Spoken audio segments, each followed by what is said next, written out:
When British activist Tommy Robinson boarded a flight bound for Colombia, he was not preparing for confrontation. By his own account, he was seeking a break after weeks of political turmoil and street protests in London. But what was meant to be a low-profile holiday quickly spiraled into a saga of detentions, deportations, and international red flags. So, let me tell you what my days consisted of. I needed a break, right? Just needed to have a break from everything. So, but where can I have a break? Oh no, South America. Why South America? Because no one really know me. Yeah, that's what I thought. Yeah, so low chance of any grief. So I found this place. You fly to Bogota, you go to these little islands. So I thought I'd go to those islands, just have a real relaxing time. Just a total chill time.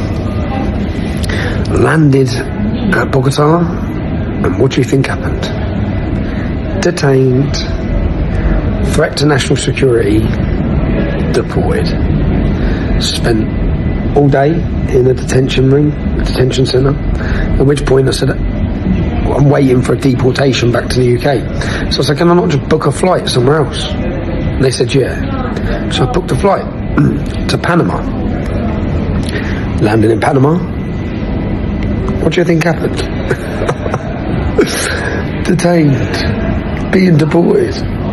Sat here now 6 hours. I spent the last 24 hours of my time on a plane and sat in rooms.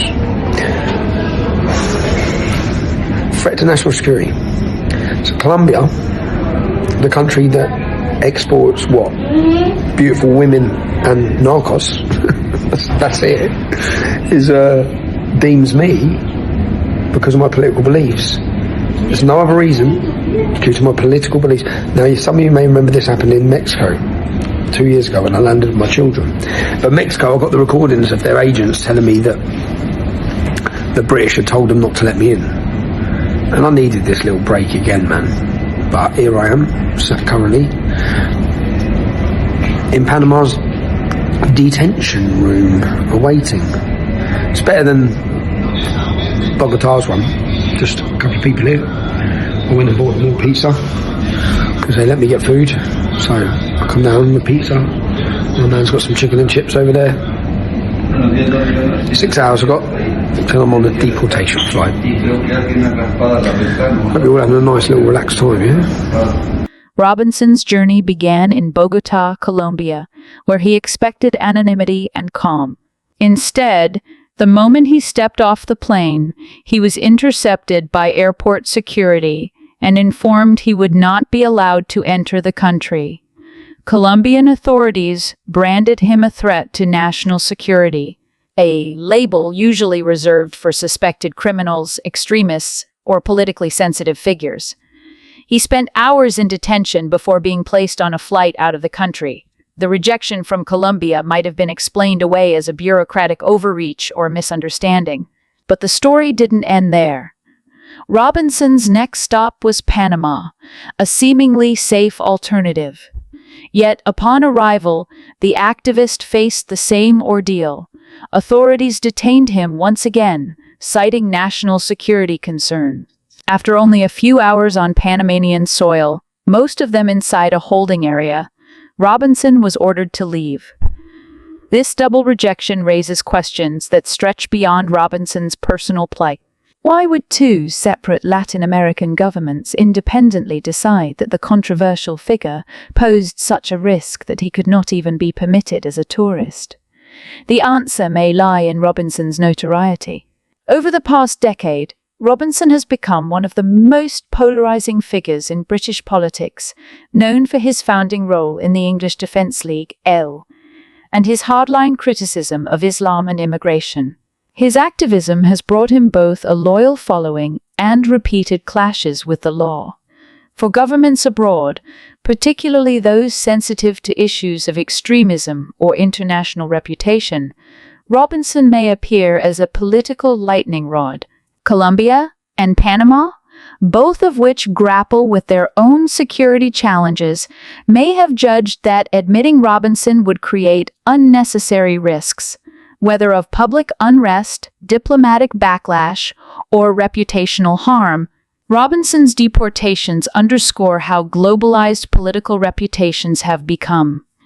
In an age of instant communication, national authorities are increasingly aware of foreign activists and commentators whose presence might ignite controversy. Where once notoriety was confined within borders, today it can trigger red flags across continents.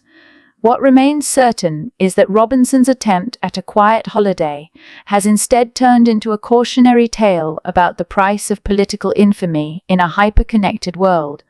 I just can't see how it's going to work. What we need to do is have an offshore processing centre, and I'm so sick of saying it, but it is the only way, and it's what Australia did. Australia's crossings went to 0, and that's because they were intercepted, and if they were in a boat, they were taken to a place offshore, and that was where they were processed. We have the Isle of Wight. Keir Starmer, listen, Keir Starmer, in his speech, when he was talking to Donald Trump, said that he would detain everybody who comes across the channel. He said, detain them all. Now, do you believe him, Barry? Do I believe Keir Starmer? He said he's going to detain them all. He didn't say, he said all. Yeah. Why? So since he said that, we've had 1,000 come over. So these people will be detained. Will be detained. So they'll be contained in a space. They'll not be allowed to roam the streets. No, it didn't say they won't be allowed to roam. Well, that's what detained in my mind means. I think Starmer might be playing a bit of a semantic argument himself there, because if they're moving away from hotels and changing some military bases into something, you can define that as being detained. Now, whether that is permanent detainment, I suppose it wouldn't be, would it? So he can tick the box of saying we detained these people for a short term as I'm going on holiday next week. I'll be detained in a hotel. You should be as well, sir. Thank you. So look, Barry, you asked, so what level would be acceptable in terms of the one in, one out? My answer is 100%. Everybody who comes via that route should be told that they will be sent back, which is kind of what Keir Starmer was sort of saying, that they'd all be detained. I think if everyone who came via that way thought that they would be sent right back, that would end the smugglers' model in a heartbeat. But if we really want to end it. How would somebody who does have a well-founded fear of persecution in their country of origin seek asylum in the United Kingdom? That would work, wouldn't it? You can be detained and still apply. And the problem is the processing takes so long that you can't have a system where... But not on nanas. If anybody who came in via that route, absolutely. But you can't. You're not able to come by aircraft because the airlines don't allow you unless you've got the appropriate documentation. So because we're an island, what would actually be the way in which we could take somebody who had that genuine asylum case? I'll answer it. We would have return agreements with countries that we believe that people are fearing persecution. And when you're taking people from like India, Pakistan and some of these places where they clearly, these are good countries where there's not that much happening, where they could stay there, then I would have a list of people who can come here via those safe and legal routes. But not anyone and everyone, because otherwise, where does it end? We can't open the doors to the entire world. Anyone can say, oh, well, I'm fearing persecution. What would those safe and legal routes be? Well, for the people who we believe, from the countries that we believe, that we should be able to offer sanctuary to. What's wrong? We can't open the doors to the entire world. But that's precisely what this is trying to do. And that's why it's been important to have that understanding with another government, for the first time with another government, where we can actually do that processing, not in the UK, but actually in a foreign soil. Yeah, but that's not really how it's working, is it? Because they all get on the boat and then they do it here. At the moment... Can I do a bit of nostalgia? Go on. Remember Smash the Gangs? Oh, do you remember that? Oh, what happened to that, eh? Well, where did that go? It took about 9 months to find somebody who'd head up his board of command control or whatever it was. And now we're not even talking about that anymore. Now we're not really smashing them. That's because